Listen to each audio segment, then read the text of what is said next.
La vida de las abejas. Maurice Maeterlinck. Capítulo 5. El vuelo nupcial. Veamos ahora de qué manera se efectúa la fecundación de la reina abeja. En esto la naturaleza ha tomado también medidas extraordinarias para favorecer la unión de los machos y de las hembras nacidos en troncos diferentes. Ley extraña que nadie la obliga a decretar, capricho o quizás inadvertencia inicial, cuya repetición gasta las fuerzas más maravillosas de su actividad. Es probable que si la naturaleza hubiese empleado en asegurar la vida, en atenuar el sufrimiento, en endulzar la muerte, en apartar los azares terribles, la mitad del genio que prodiga en torno de la fecundación cruzada y de algunos otros deseos arbitrarios, el universo nos hubiera ofrecido un enigma menos incomprensible, menos lastimoso que el que procuramos penetrar. Pero conviene buscar nuestra conciencia y el interés que en la existencia tomamos, no en lo que hubiera podido ser, sino en lo que es.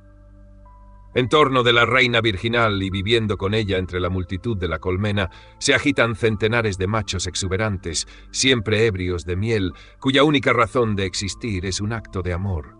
Pero a pesar del contacto incesante de dos inquietudes que en todas partes fuera de aquí vencen todos los obstáculos, jamás se opera la unión en la colmena y nunca se ha logrado hacer fecunda a una reina cautiva.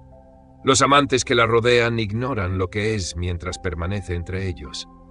Sin sospechar que acaban de separarse de ella, que duermen con ella sobre los mismos panales, quizá le han dado empujones en su salida impetuosa, van a pedirla al espacio, a los valles más recónditos del horizonte. Diríase que sus ojos admirables, que cubren toda su cabeza como un fulgurante casco, no la reconocen ni la desean sino cuando se cierne en el espacio azul. Cada día, de 11 a 3, cuando la luz celeste brilla en todo su esplendor, y sobre todo cuando el mediodía despliega hasta los confines del cielo sus grandes alas azules para atizar las llamas del sol, la horda empenachada se precipita en busca de la esposa más real y más inesperada que en ninguna leyenda de princesa inaccesible. Puesto que la rodean 20 o 30 tribus, que han acudido de todas las ciudades de los contornos para hacerle un cortejo de más de 10.000 pretendientes, y puesto que, entre esos millares, uno solo será elegido para un beso único de un solo minuto, que le casará con la muerte al mismo tiempo que con la felicidad, mientras que todos los demás volarán inútilmente en torno de la pareja abrazada y perecerán pronto sin volver a ver la aparición prestigiosa y fatal. No exagero esa sorprendente y loca prodigalidad de la naturaleza. En las mejores colmenas se cuentan habitualmente 400 o 500 machos. En las colmenas degeneradas o más débiles se encuentran a menudo 4 o 5.000, pues cuanto más decae una colmena, más zánganos produce. Puede decirse que, por término medio, un colmenar compuesto de 10 colonias disemina por el aire, en un momento, un pueblo de 10.000 machos, de los cuales solo 10 o 15, a lo sumo, tendrán probabilidades de realizar el acto único para el cual nacieron. Mientras tanto, agotan las provisiones de la ciudad y el trabajo incesante de 5 a 6 horas basta apenas para alimentar el ocio voraz de cada uno de esos parásitos que no tienen de infatigable más que la boca. Pero la naturaleza es siempre magnífica cuando se trata de las funciones y los privilegios del amor. Solo escatima los órganos y los instrumentos del trabajo. Es particularmente avara de todo lo que los hombres han llamado virtud. En cambio, esparce con mano pródiga joyeles y favores por el camino de los amantes menos dignos de interés. Grita por todas partes, uníos, multiplicaos, no hay más ley ni más fin que el amor. Sin perjuicio de añadir a media voz, y durad pues si podéis, que eso ya no me importa. En vano se hace o se quiere otra cosa, en todas partes se encuentra esa moral tan diferente de la nuestra. Ved también en los mismos pequeños seres su avaricia injusta y su fausto insensato. Desde que nace hasta que muere, la austera recolectora tiene que ir lejos, a los bosques más espesos, en busca de una multitud de flores que se ocultan. Tiene que descubrir en los laberintos de los nectarios y en las secretas espesuras de las antenas la miel y el polen ocultos. Sin embargo, sus ojos y sus órganos olfativos son como ojos y órganos de enfermos, comparados con los de los machos. Aunque estos estuviesen casi ciegos y privados de olfato, no sufrirían mucho por eso. Apenas lo sabrían, no tienen nada que hacer, ninguna presa que perseguir. Les traen alimentos preparados y pasan su existencia en sorber la miel en los panales mismos, en la oscuridad de la colmena. Pero son los agentes del amor, y los dones más enormes y más útiles son echados a manos llenas al abismo del porvenir. De cada 1000, uno tendrá que descubrir, una vez en su vida, en el espacio azul, la presencia de la Virgen real. De cada 1000, uno deberá seguir, un instante en el espacio, la pista de la hembra, que no trata de huir. Esto basta. El poder parcial abrió al extremo y hasta el delirio sus inauditos tesoros. A cada uno de sus amantes improbables, 999, de los cuales serán degollados pocos días después de las bodas mortales del milésimo, ha dado 13.000 ojos a cada lado de la cabeza, cuando la obrera tiene 6.000. Ha provisto sus antenas, según los cálculos de Cheshire, de 37.800 cavidades olfativas, cuando la obrera posee menos de 5.000. El elocuente ejemplo de la desproporción que casi en todas partes se observa entre los dones que otorga el amor y los que escatima al trabajo, entre el favor que derrama sobre lo que exalta la vida en el placer y la indiferencia en que abandona lo que pacientemente se mantiene en la labor. El que quisiera pintar con exactitud el carácter de la naturaleza, según los rasgos que aquí se encuentran, no haría más que una figura extraordinaria que no tendría nada que ver con nuestro ideal, que sin embargo debe provenir también de ella.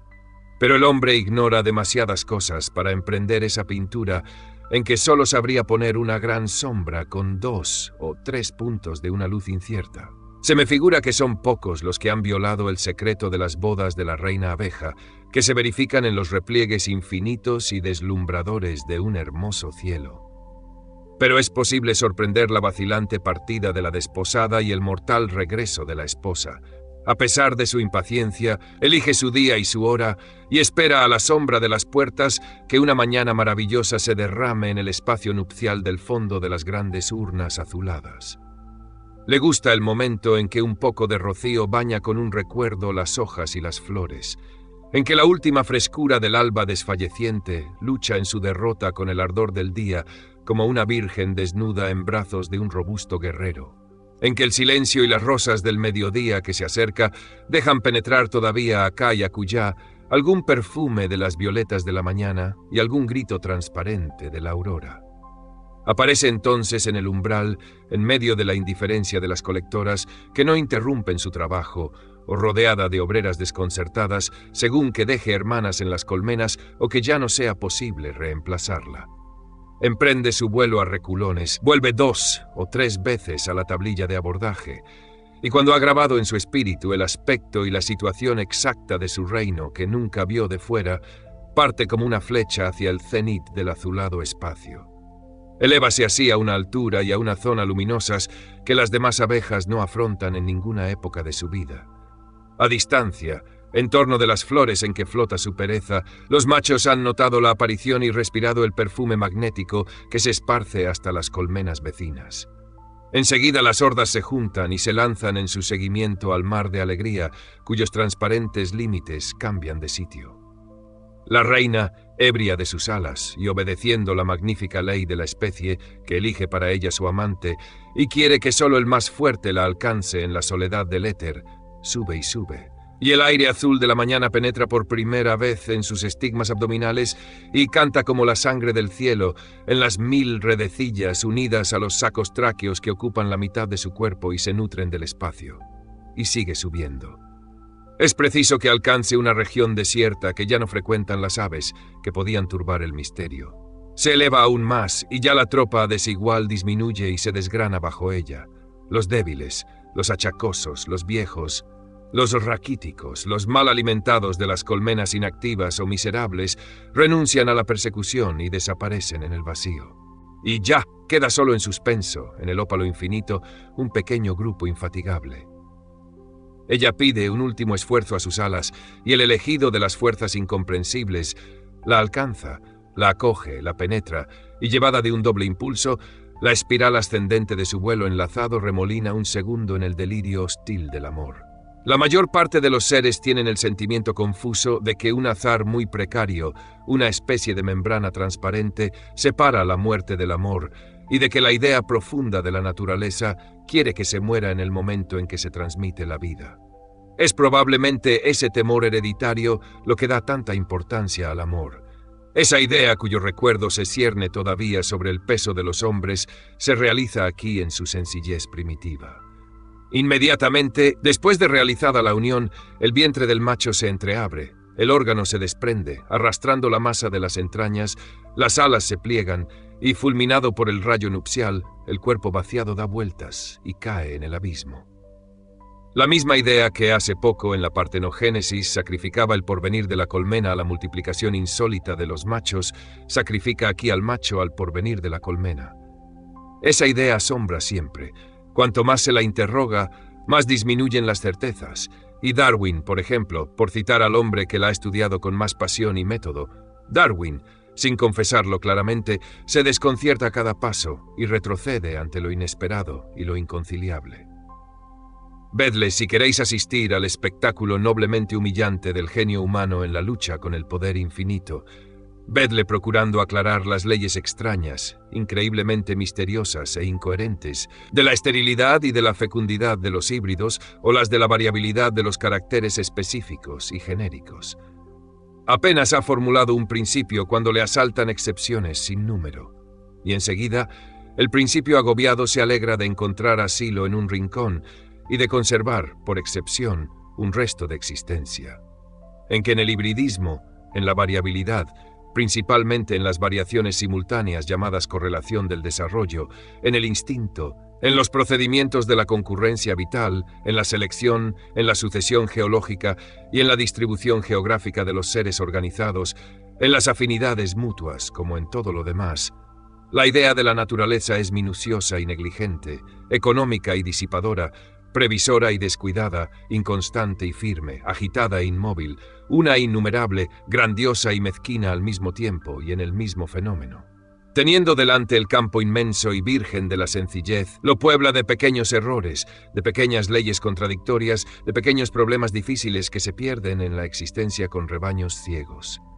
Cierto es que todo eso pasa en nuestros ojos, que no reflejan más que una realidad apropiada a nuestra talla y a nuestras necesidades, y que nada nos autoriza a creer que la naturaleza pierde de vista sus causas y sus resultados extraviados.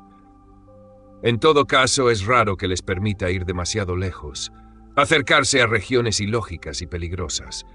Dispone de dos fuerzas que siempre tienen razón, y cuando los fenómenos pasan ciertos límites, hace señal a la vida o a la muerte, que vienen a restablecer el orden y a trazar de nuevo la ruta con indiferencia. Se nos escapa por todas partes, desconoce la mayor parte de nuestras reglas y rompe todas nuestras medidas. A nuestra derecha está muy por debajo de nuestro pensamiento, pero a nuestra izquierda lo domina bruscamente como una montaña. A cada momento nos parece que se equivoca, lo mismo en el mundo de sus primeras experiencias que en el de las últimas. Me refiero al mundo del hombre. Sanciona en él el instinto de la masa oscura, la injusticia inconsciente del número, la derrota de la inteligencia y de la virtud, la moral sin grandeza, que guía la gran oleada de la especie y que es manifiestamente inferior a la moral que puede concebir y desear el espíritu, que se une a la pequeña oleada más clara que remonta el río. Sin embargo, hace mal este mismo espíritu en preguntarse hoy si su deber no está en buscar toda verdad, por consiguiente, tanto las verdades morales como las otras, más bien en ese caos que en sí mismo, donde parecen relativamente tan claras y precisas. Este espíritu no piensa renegar de la razón ni de la virtud de su ideal consagrado por tantos héroes y por tantos sabios, pero a veces se dice que quizás ese ideal se ha formado demasiado aparte de la masa enorme cuya belleza difusa pretende representar. Con razón se ha podido temer hasta ahora que, adaptando su moral a la naturaleza, hubiese destruido lo que le parece ser la obra maestra de la naturaleza misma. Pero ahora que conoce a esta algo mejor y que algunas respuestas todavía oscuras, pero de una amplitud imprevista, le han hecho entrever un plan y una inteligencia más vastos que todo lo que podía imaginar, encerrándose en sí mismo, tiene menos miedo. No tiene ya una necesidad tan imperiosa de su refugio de virtud y de razón particulares. Juzga que lo que es tan grande no podría enseñar a disminuirse. Quisiera saber si no ha llegado el momento de someter a un examen más juicioso sus principios, sus certidumbres y sus sueños. Lo repito, no piensa abandonar su ideal humano. Lo mismo que desde luego disuade de este ideal, enseña a volver a él. La naturaleza no puede dar malos consejos a un espíritu a quien toda verdad que no sea al menos tan noble como la verdad de su propio deseo no parece bastante elevada para ser definitiva y digna del plan que procura abarcar. Nada cambia de puesto en su vida a no ser para elevarse con él, y durante mucho tiempo se dirá todavía que sigue elevándose cuando se acerca a la antigua imagen del bien. Pero en su pensamiento todo se transforma con una libertad más grande y puede descender impunemente en su apasionada contemplación hasta amar como virtudes las contradicciones más crueles e inmorales de la vida, porque tienen el presentimiento de que una multitud de valles sucesivos conducen a la meseta que espera. Esa contemplación y ese amor no impiden que, buscando la certeza, y aun cuando sus investigaciones lo conduzcan a lo contrario de lo que ama, ajuste su conducta a la verdad más humanamente bella y se atenga a lo provisional más elevado. Todo lo que aumente la virtud bienhechora entra inmediatamente en su vida. Todo lo que la disminuye queda en ella en suspenso, como esas sales insolubles que no se mueven sino a la hora de la experiencia decisiva. Puede aceptar una verdad inferior, mas, para obrar según esa verdad, esperará durante siglos, si es necesario, descubrir la relación que esa verdad debe tener con infinitas verdades para abarcar y superar a las demás.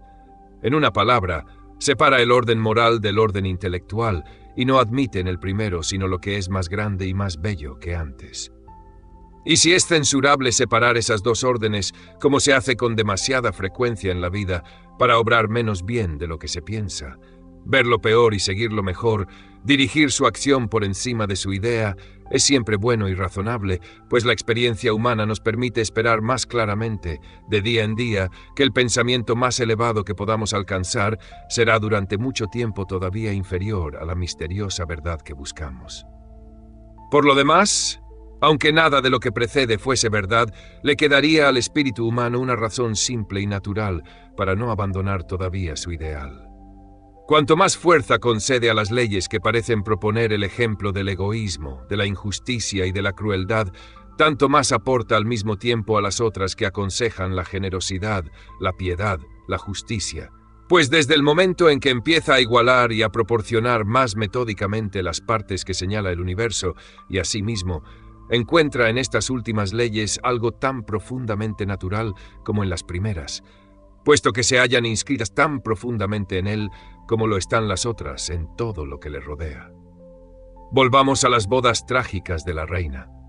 En el ejemplo que nos ocupa, la naturaleza quiere, pues, con la mira de la fecundación cruzada, que la cópula del zángano con la reina solo sea posible en pleno cielo.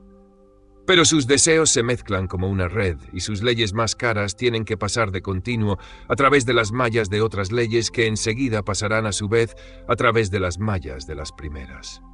Habiendo poblado ese mismo cielo de innumerables peligros, de vientos fríos, de corrientes, de tempestades, de vértigos, de aves, de insectos, de gotas de agua que obedecen también a las leyes invencibles, es preciso que ella tome medidas para que ese acoplamiento sea lo más breve posible. Lo es gracias a la muerte fulminante del macho. Un abrazo basta, y la continuación del himeneo se realiza en el seno mismo de la esposa. Esta, desde las cerúleas alturas, vuelve a bajar a la colmena mientras vibran detrás de ella como oriflamas las entrañas desenrolladas del amante. Algunos apidólogos afirman que a ese regreso lleno de promesa las obreras manifiestan una gran alegría. Büchner, entre otros, hace de ello una descripción detallada. Yo he observado muchas veces esos regresos nupciales y confieso no haber notado gran agitación insólita, a no ser cuando se trataba de una reina joven salida al frente de un enjambre y que representaba la única esperanza de una ciudad recién fundada y todavía desierta. Entonces todas las trabajadoras se hallan inquietas y se precipitan a su encuentro. Pero ordinariamente, y aunque el peligro que corre el porvenir de la ciudad sea a menudo tan grande, parece que lo olvidan. Lo previeron todo hasta el momento en que permitieron la matanza de las reinas rivales. Pero de ahí no pasa su instinto. Hay como una laguna en su prudencia. Parecen, pues, bastante indiferentes. Levantan la cabeza, reconocen quizás el testimonio mortal de la fecundación, pero todavía recelosas, no manifiestan la alegría que nuestra imaginación esperaba. Positivas y lentas en ilusionarse, antes de entregarse a la alegría, esperan probablemente otras pruebas. No conviene querer a toda costa que sean lógicas ni humanizar en extremo todos los sentimientos de pequeños seres tan diferentes de nosotros. Con las abejas, como con todos los animales que llevan en sí un reflejo de nuestra inteligencia, se llega raramente a resultados tan precisos como los que se describen en los libros. Demasiadas circunstancias siguen siéndonos desconocidas. ¿Por qué mostrar a las abejas más perfectas de lo que son, diciendo lo que no existe? Si algunos juzgan que serían más interesantes si fuesen iguales a nosotros, es que aún no tienen idea exacta de lo que debe despertar el interés de un espíritu sincero. El objeto del observador no consiste en maravillar, sino en comprender. Y es tan curioso señalar simplemente las lagunas de una inteligencia y todos los indicios de un régimen cerebral que difiere del nuestro, como contar maravillas de uno y otra. Sin embargo, la indiferencia no es unánime, y cuando la reina, jadeante, llega a la tablilla de abordaje, fórmanse algunos grupos que la acompañan al interior, donde el sol, héroe de todas las fiestas de la colmena, penetra a pasos cortos y temerosos y baña de luz y sombra los muros de cera y las cortinas de miel. La nueva desposada no se turba más que su pueblo, y no hay puesto para numerosas emociones en su estrecho cerebro de reina práctica y bárbara.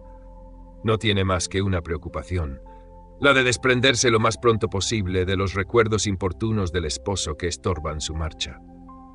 Se sienta en el umbral y arranca con cuidado los órganos inútiles que varias obreras van a echar lejos, porque el macho le dio todo lo que poseía y mucho más de lo necesario. Ella no guarda, en su espermateca, más que el líquido seminal en que nadan millones de gérmenes que hasta su último día vendrán uno por uno al paso de los huevos a realizar en la sombra de su cuerpo la unión misteriosa del elemento macho y hembra de que nacerán las obreras. En virtud de un cambio curioso, es ella la que proporciona el principio macho y el macho el principio hembra. 2 días después de la cópula, ella pone sus primeros huevos y enseguida el pueblo la rodea de minuciosos cuidados. Desde aquel momento, dotada de un doble sexo, encerrando en sí un macho inagotable, empieza su verdadera vida. No sale nunca más de la colmena, no vuelve a ver la luz del día a no ser para acompañar un enjambre, y su fecundidad no cesa hasta las proximidades de la muerte. Prodigiosas bodas, las más fantásticas que podamos imaginar, azuladas y trágicas, arrebatadas por el impulso del deseo por encima de la vida, fulminantes e impresionables, únicas y deslumbradoras, solitarias e infinitas. Admirables embriagueces en que la muerte, sobrevenida en lo que hay de más límpido y bello en torno de esta esfera, el espacio virginal y sin límites, fija en la transparencia augusta del gran cielo el segundo de la felicidad. Purifica en la luz inmaculada lo que el amor tiene siempre de algo miserable. Hace inolvidable el beso, y contentándose esta vez con un diezmo indulgente, cuida con sus manos momentáneamente maternales de introducir y juntar para un largo porvenir inseparable, en un solo cuerpo, 2 pequeñas vidas frágiles. La verdad profunda no tiene esa poesía, posee otra que somos menos aptos para discernir, pero que acabaremos quizá por comprender y amar. La naturaleza no ha cuidado de procurar a esos 2 resúmenes de átomo, como los llamaría Pascal, un matrimonio resplandeciente, un ideal minuto de amor. No ha tenido más mira, ya lo hemos dicho, que el mejoramiento de la especie por la fecundación cruzada. Para asegurarla ha dispuesto el órgano del macho de una manera tan particular que le es imposible hacer uso de él como no sea en el espacio. Es preciso, desde luego, que con un vuelo prolongado dilate completamente sus 2 grandes sacos tráqueos. Esas enormes vejigas que se llenan de aire impelen entonces las partes bajas del abdomen y permiten la ejercitación del órgano. He aquí todo el secreto fisiológico, bastante vulgar, dirán unos, casi enojoso, afirmarán otros, del vuelo admirable de los amantes, de la deslumbradora persecución de esas bodas magníficas. ¿Y nosotros?, se pregunta un poeta, ¿deberemos regocijarnos siempre por cima de la verdad? Sí, a propósito de todo, en todo momento, en todas las cosas, regocijémonos, no por cima de la verdad, lo cual es imposible, puesto que ignoramos dónde se encuentra, sino por cima de las pequeñas verdades que vislumbramos. Si algún azar, algún recuerdo, alguna ilusión, alguna pasión, cualquier motivo, en una palabra, hace que un objeto se nos aparezca más bello que a los demás, ese motivo, desde luego, debe sernos grato. Quizá no es más que un error, Pero el error no impide que el momento en que el objeto nos parece más admirable sea aquel en que tenemos más probabilidades de discernir su verdad. La belleza que le atribuimos dirige nuestra atención hacia su belleza y su elevación reales, que no son fáciles de descubrir, y se encuentran en las relaciones que todo objeto tiene necesariamente con leyes, con fuerzas generales y eternas. La facultad de admirar que habremos hecho nacer a propósito de una ilusión no será perdida para la verdad, que vendrá tarde o temprano. Es con palabras y con sentimientos, es en el calor desarrollado por antiguas bellezas imaginarias, donde la humanidad acoge hoy verdades que quizá no hubieran nacido y no hubiesen podido encontrar un ambiente favorable, si esas ilusiones sacrificadas no hubiesen ocupado antes el corazón y la mente en que las verdades van a penetrar. Dichosos los ojos que no necesitan ilusión para ver que el espectáculo es grande. A los demás es la ilusión la que les enseña a ver, admirar y gozar, y por más alto que miren, será demasiado. Al acercarnos a la verdad, ésta se eleva, y al admirarla, nos acercamos a ella. Y por alto que gocen los ojos, no gozarán jamás en el vacío ni por cima de la verdad desconocida y eterna que subsiste sobre todas las cosas como belleza en suspenso. Es decir, que nos apegaremos a las mentiras, a una poesía voluntaria y real, y que a falta de otra cosa mejor, no gozaremos sino en ellas. Es decir, que en el ejemplo que tenemos a la vista, no es nada en sí, pero nos detenemos en él porque representa a otros 1000 y toda nuestra actitud en presencia de diversos órdenes de verdades.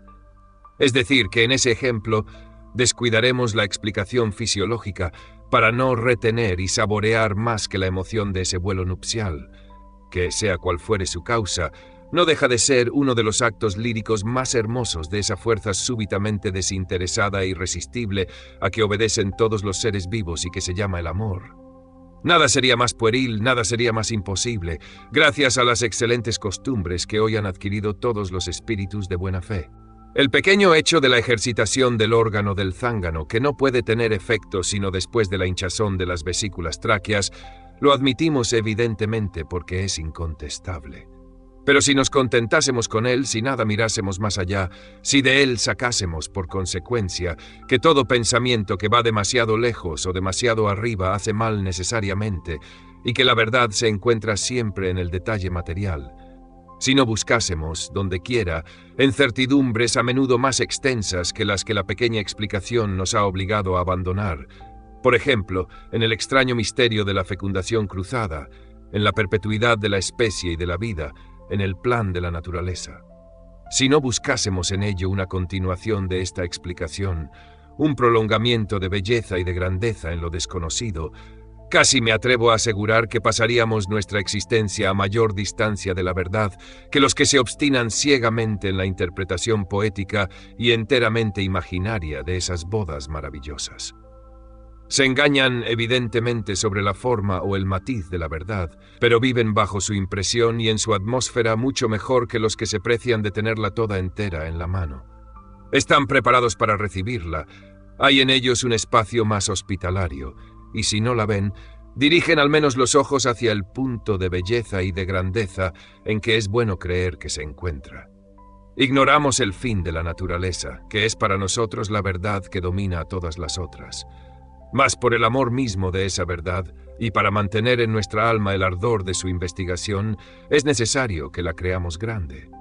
Y si un día reconocemos que nos hemos equivocado, que es pequeña e incoherente, gracias a la animación que nos había dado su presumida grandeza, descubrimos su pequeñez, y esa pequeñez, cuando sea cierta, nos enseñará lo que debe hacerse. Mientras tanto, no está de más, para ir en su busca, poner en movimiento todo lo que nuestra razón y nuestro corazón poseen de más poderoso y de más audaz.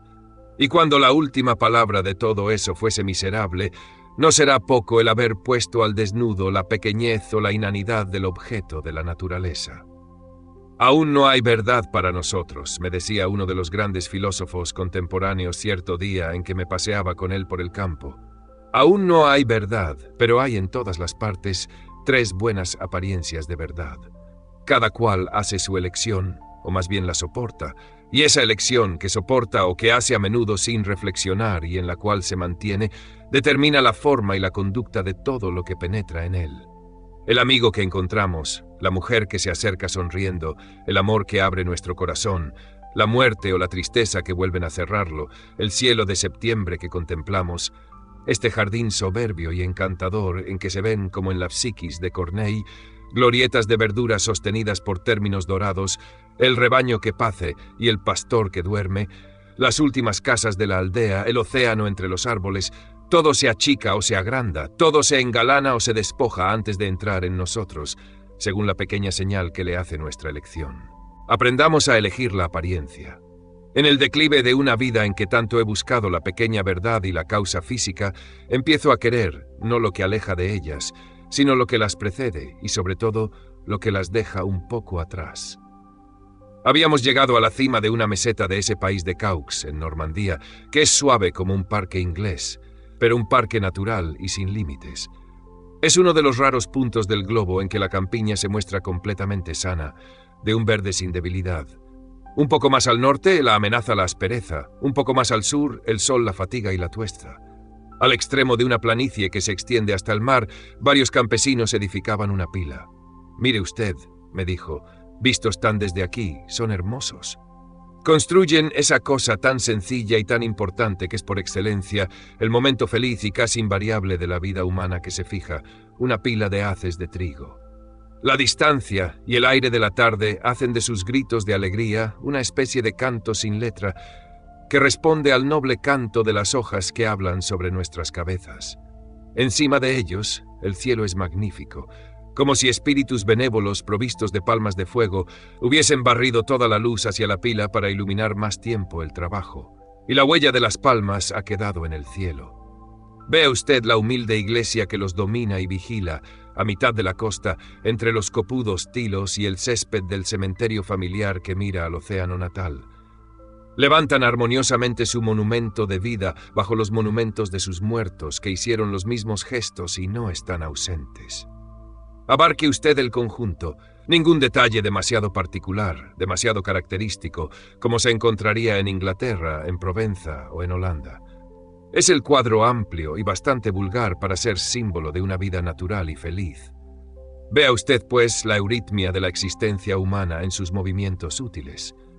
Mire usted al hombre que conduce los caballos, todo el cuerpo del que tiende el haz sobre la horquilla, las mujeres inclinadas sobre el trigo y los niños que juegan. No han cambiado de sitio una piedra, no han removido una palabra de tierra para embellecer el paisaje, no dan un paso, no plantan un árbol, no siembran una flor que no sean necesarios. Todo ese cuadro no es más que el resultado involuntario del esfuerzo del hombre para subsistir un momento en la naturaleza, y sin embargo, aquellos de entre nosotros que no cuidan más que de imaginar o crear espectáculos de paz, de gracia o de pensamiento profundo, no han encontrado nada más perfecto y vienen simplemente a pintar o describir esto cuando quieren representarnos un aspecto de la belleza o de la felicidad. Acerquémonos. ¿Distingue usted el canto que respondía también al follaje de los grandes árboles? Se compone de palabrotas y de injurias, y cuando la risa estalla, es que un hombre o una mujer lanza una indecencia o que se burlan del más débil, del jorobado que no puede levantar su carga, del cojo a quien se hace caer, del idiota a quien se hace befa. Hace muchos años que los observo. Estamos en Normandía, la tierra es húmeda y fértil.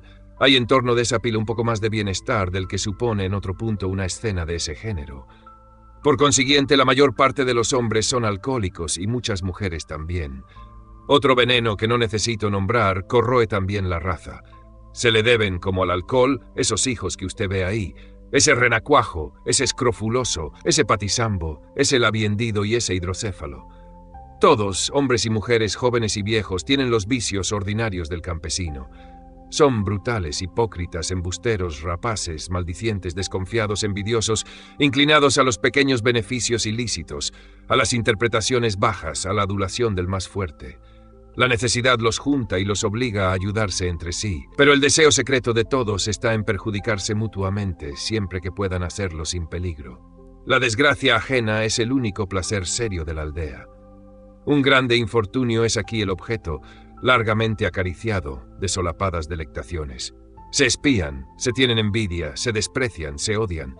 Mientras son pobres, abrigan contra la dureza y la avaricia de sus amos un odio reconocido y concentrado, y si a su vez tienen criados, se aprovechan de la experiencia de la servidumbre para superar la dureza y la avaricia que ellos sufrieron.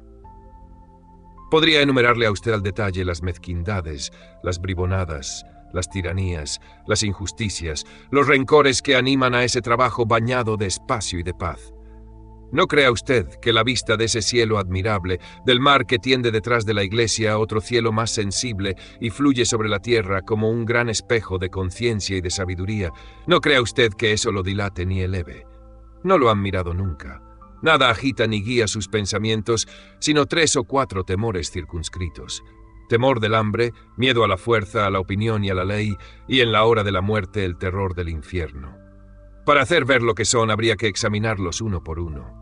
Mire usted ese alto, de la izquierda, que tiene aspecto jovial y lanza tan hermosos haces. El verano pasado, sus amigos le rompieron el brazo derecho en una riña de taberna. Operé la reducción de la fractura, que era mala y complicada. Le cuidé durante largo tiempo, le di para vivir hasta que pudo volver a trabajar. Venía a mi casa cada día. Se aprovechó de ello para propalar por la aldea las falsedades de que me había sorprendido en los brazos de mi cuñada y de que mi madre se emborrachaba. No es malo ni me quiere mal. Al contrario, fíjese usted, al verme se sonríe con una buena sonrisa sincera. Lo que le impulsaba no era el odio social. El campesino no odia al rico, respeta demasiado su riqueza. Pero se me figura que mi buen horquillero no comprendía por qué yo le curaba sin sacar partido de ello. Sospecha alguna artimaña y no quiere dejarse engañar. Más de uno, más rico o más pobre, había hecho lo mismo o peor, antes que él. No creía mentir repitiendo sus invenciones, obedecía a una orden confusa de la moralidad circundante. Respondía sin saberlo y, por decirlo así, a pesar suyo, el deseo todopoderoso de la malevolencia general. ¿Pero a qué terminar un cuadro que conocen todos los que han vivido algunos años en el campo? He aquí la segunda apariencia que la mayoría llama la verdad. Es la verdad de la vida necesaria. Cierto es que descansa sobre los hechos más precisos, sobre los únicos que todo hombre puede observar y experimentar. Sentémonos sobre estas gavillas, continuó, y sigamos observando. No desperdiciemos ninguno de los pequeños hechos que forman la realidad que he dicho. Dejemos que se alejen por sí mismos en el espacio. Estorban en el primer término, pero es preciso reconocer que hay detrás de ellos una gran fuerza muy admirable que mantiene todo el conjunto. Lo mantiene solamente. ¿No lo eleva, además?